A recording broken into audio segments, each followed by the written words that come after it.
Surgero, your surgery hero. Hi, my name's Amy and I'm from England.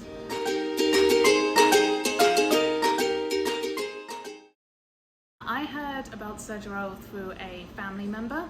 I think she found out about it through Instagram. Her first impression and landing in Istanbul was great, easy to find the transport. They took us directly to the hospital, just myself and my companion.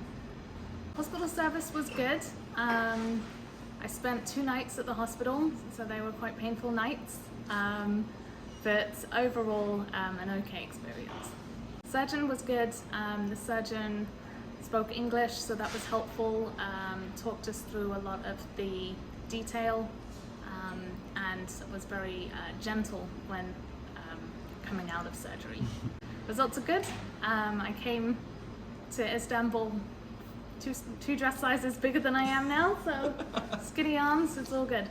Everything is as expected, and looking forward to coming back in 12 months for some more results. Post-operation service is flawless.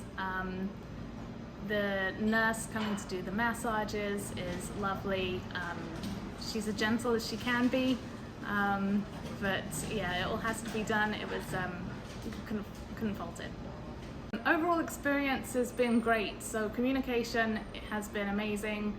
Communication before we got into the country and communication once we landed right into the very final day was great.